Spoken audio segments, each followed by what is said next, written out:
Toyota की urban cruiser का नाम तो आपने सुना होगा, लेकिन अब अर्बन क्रूज़र इलेक्ट्रिक अवतार में आने वाली है। नाम है टोयोटा अर्बन क्रूज़र ई बेला। यहाँ पर आप ये जो गाड़ी देख रहे हैं ये वही है। और इस गाड़ी को अगर आप ध्यान से देखेंगे तो ये गाड़ी काफ़ी ज़्यादा फ्रेश नज़र आने वाली है। कह सकते हो टोयोटा की पहली इलेक्ट्रिक कार है तो कुछ नया लेकर आने वाली है, लेकिन नया नहीं है।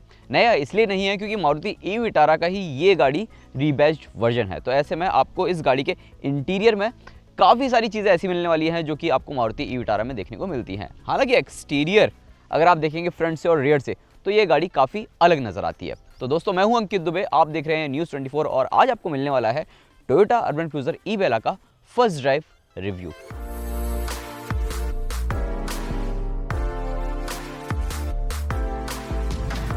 Toyota Urban Cruiser Ebella को अगर आप फ्रंट से देखेंगे तो ये गाड़ी काफ़ी ज़्यादा प्रीमियम नज़र आती है एंड ऑब्वियसली बात है एसयूवी ये लगती ही है। अब इसमें आपको जो टोयोटा की डिज़ाइन लैंग्वेज है वो देखने को मिल जाती है। टोयोटा कैमरी हाइब्रिड अगर आपने देखी होगी तो वैसा कुछ डिज़ाइन आपको इसके बोनट से देखने को मिलता है। हालांकि ये गाड़ी आपको थोड़ी सी अलग नज़र आती है, ऐसा इसलिए क्योंकि एसयूवी है। तो एसयूवी में क्या होता है कि गाड़ी काफ़ी बोल्ड और मस्कुलर नज़र आती है, तो वो चीज़ें आपको यहाँ दिख भी रही हैं। और प्रीमियम है तो ऐसे में इस गाड़ी में जो कलर शेड्स कंपनी ने दिए हैं, जैसे कि आपको डुअल टोन देखने को मिल जाता है। ये वाइट है, वाइट के साथ ग्लॉस ब्लैक और कई जगह आपको मैट ब्लैक फिनिश भी देखने को मिलती है। तो वो कॉम्बिनेशन है वो भी आपको काफ़ी ज़्यादा बढ़िया मिलता है।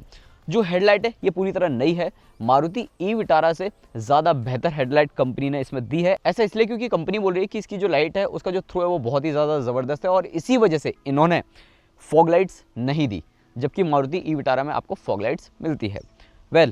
रात के समय जब हम इसे चलाएंगे तब बताएंगे आपको। खैर, यहाँ पर अगर आप देखेंगे तो प्रॉपर क्लोज ग्रिल है और यहाँ पर फ्रंट में कैमरा दिया गया है। इसका जो इंटीग्रेशन है वो भी काफ़ी ज़्यादा बढ़िया है। बाकी नीचे की तरफ जो ग्रिल है वो ओपन है और साथ ही साथ जो स्किड प्लेट है फ्रंट वाली वहाँ पर डार्क ग्रे फिनिश का इस्तेमाल किया गया है। तो ऐसे में ये गाड़ी काफ़ी ज़्यादा प्रीमियम नज़र आ रही है। और एरोडायनेमिक बेहतर हो तो एयर इनटेक्स यहाँ पर कुछ इस तरीके से दिए गए हैं ताकि ये गाड़ी और ज़्यादा अच्छी लगे। साइड से अगर आप अर्बन क्रूज़र ई बेला को देखते हैं तो ये गाड़ी हूबहू मारुति ई विटारा जैसी ही नज़र आने वाली है, क्योंकि इस गाड़ी को अगर आप देखेंगे तो जो क्लैडिंग्स वगैरह दी गई हैं मोटी मोटी सी, ये आपने ई विटारा में भी देखी होगी। और एलॉय व्हील्स का जो डिज़ाइन है, जो साइज़ है वो सेम मारुति ई विटारा वाला ही देखने को मिलता है। हालांकि एक दो चीज़ें बदली गई हैं, वो क्या, जैसे कि यहाँ पर BEV लिखा गया है, ये ई विटारा में नहीं मिलता।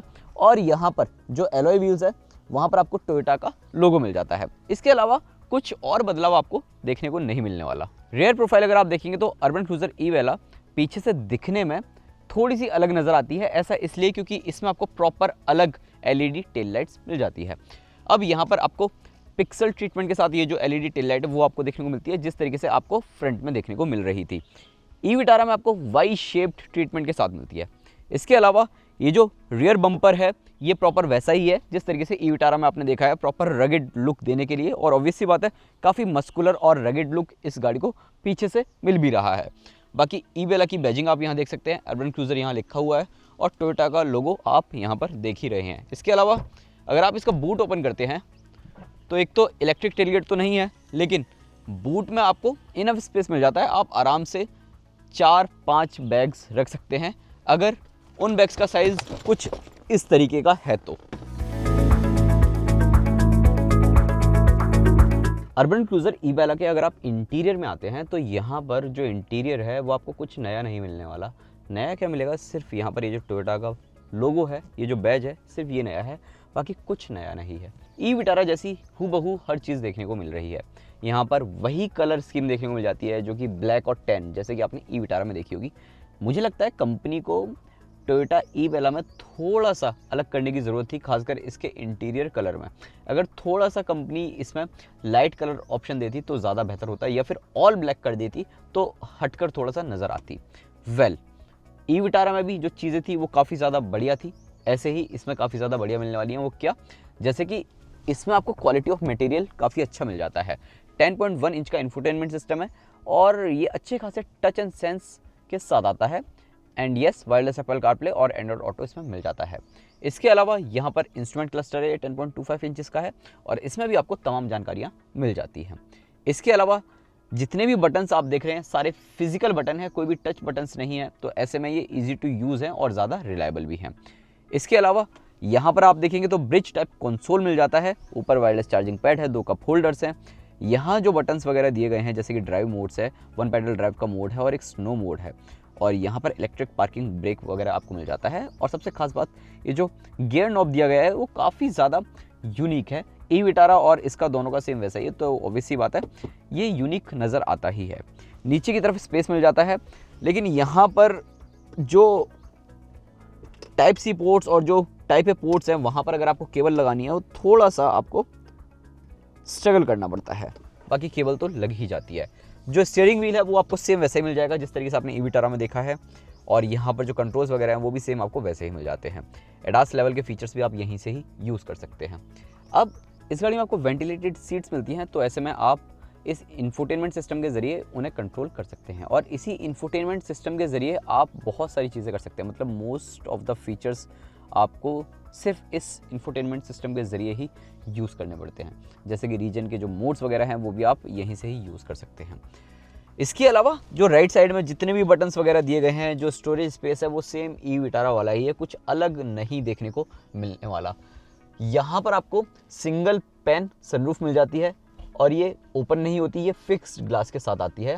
ये जो ग्लास है ये पोलराइज्ड ग्लास के साथ है, तो ऑब्वियसली बात है अंदर हीट कम से कम आती है। और यहाँ पर ये जो आपको शेड दिया गया है प्रॉपर, ये आपको ब्लेंड दिया गया है, ये काफ़ी मोटा है। इसके अलावा यहाँ पर इलेक्ट्रोक्रोमिक IRVM आपको मिल जाता है, और यहाँ पर जो चीज़ें हैं वो सारी ई विटारा वाली ही देखने को मिल रही हैं, कुछ अलग नहीं है।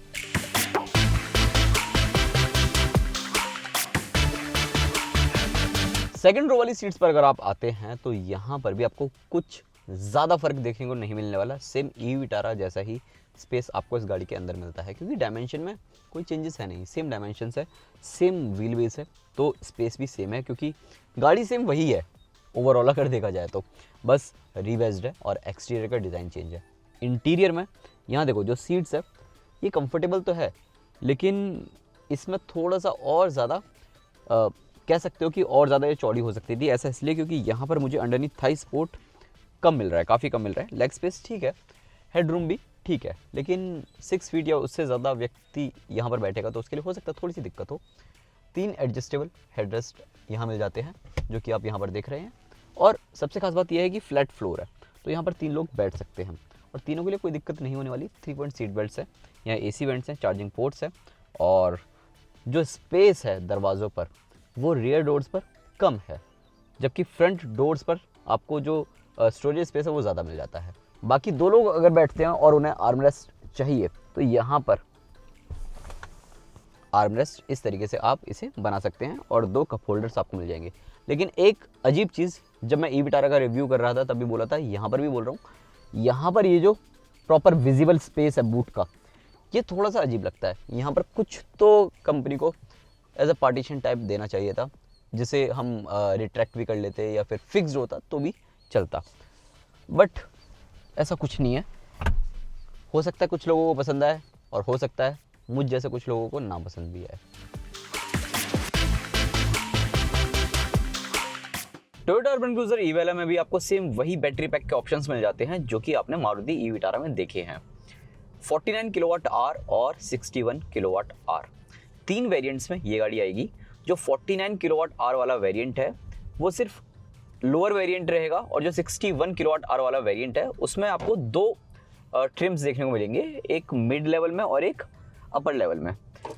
तो जो 49 किलोवाट आवर वाला बैटरी पैक है उसमें जो मोटर दी गई है वो थोड़ी कम पावरफुल है, 144 PS की पावर और साथ ही 193 Nm का टॉर्क मिल जाता है, और रेंज 440 किलोमीटर सिंगल चार्ज पर ARAI सर्टिफाइड है। रियल वर्ल्ड कंडीशन में ऑब्वियसली बात है रेंज जो है कम होगी, लेकिन जो 61 किलोवाट आवर वाला बैटरी पैक है उसके साथ जो पावर है मोटर की वो 174 PS है, और टॉर्क सेम है 193 Nm। और सबसे खास बात तो ये है कि कंपनी बोल रही है कि ARAI सर्टिफाइड जो रेंज है वो 543 किलोमीटर मिल जाती है सिंगल चार्ज पर। तो रेंज ऑन पेपर तो सही है, लेकिन रियल वर्ल्ड कंडीशन में ऑब्वियसली बात है आपको जितनी मारुति ई विटारा से मिलती है उतनी ही मिलेगी। इनफैक्ट ऑन पेपर की अगर हम बात कर रहे हैं तो जो टॉर्क है वो 3.5 Nm इसका कम है, यानी कि ई वेला का 3.5 Nm कम है, लेकिन उतना फील नहीं होता, ना ही मुझे उतना लगा। ड्राइव मोड्स सेम है, वही आपको नॉर्मल, स्पोर्ट, इको, ये 3 मोड्स मिल जाते हैं और रीजन लेवल्स आपको 3 रीजन लेवल्स मिल जाते हैं जो कि आप इस इंफोटेनमेंट सिस्टम से अपने हिसाब से सेट कर सकते हैं। 1 पैडल ड्राइव वाला अनुभव आपको मिल जाता है प्रॉपर। और एक ये स्नो मोड भी है। स्नो मोड पे ऑब्वियसली बात है आपको टायर्स में से अगर आपको ज़्यादा ट्रैक्शन चाहिए तो वो आपको मिल जाती है। अब बेस्ट पार्ट पता है क्या है? बेस्ट पार्ट ये है कि इस गाड़ी को जो चलाने का मज़ा है वो बहुत ही ज़बरदस्त है। मतलब अगर आपको एकदम से ओवरटेक करना है तो वो आप कर सकते हो। जो हैंडलिंग है वो काफ़ी ज़्यादा बढ़िया आपको मिल जाती है। स्टीयरिंग का फीडबैक बहुत ही ज़्यादा ज़बरदस्त है। एंड सबसे खास बात तो ये है कि इंस्टेंटेनियसली टॉर्क आपको देखने को मिल जाता है। अगर आप एकदम से रफ्तार भरने की कोशिश करते हैं तो वो आपको प्रॉपर देखने को मिलती है। अब इलेक्ट्रिक कार है तो ऑब्वियसली बात है इसमें आपको रफ्तार भी उसी हिसाब से देखने को मिल जाती है। सबसे बेस्ट पार्ट तो ये है कि इस गाड़ी को अगर आप हाईवे पर चला रहे हैं तो वहाँ पर ये गाड़ी काफ़ी ज़्यादा कॉन्फिडेंस देती हुई नजर आती है। और जो एडास लेवल के फीचर्स हैं वो भी बहुत ही ज़बरदस्त काम करते हुए नजर आते हैं। चाहे आप एडेप्टिव क्रूज कंट्रोल यूज़ करो या फिर बाकी के जो lane keep assist, lane departure warning, ये जितने भी फीचर्स हैं आप यूज़ करते हैं वो काफ़ी ज़्यादा बढ़िया काम करते हुए नजर आते हैं। राइड क्वालिटी की अगर हम बात करें तो जो राइड क्वालिटी है वो भी आपको सेम ई विटारा वाली ही मिलती है। सस्पेंशन सेटअप ना बहुत ज़्यादा हार्ड है ना ही बहुत ज़्यादा सॉफ्ट है, तो ऐसे में आपको बैलेंस्ड राइड क्वालिटी मिल जाती है। छोटे मोटे गड्ढे पर ये गाड़ी काफ़ी ज़्यादा बढ़िया काम करती हुई नज़र आती है। थोड़े बड़े गड्ढे भी आ जाते हैं तो वहाँ पर भी कोई दिक्कत नहीं होती। हाँ, लेकिन जो सस्पेंशन है वो थोड़े से नॉक करते हुए ज़रूर नज़र आते हैं, लेकिन आप घबराते नहीं हैं बिल्कुल भी।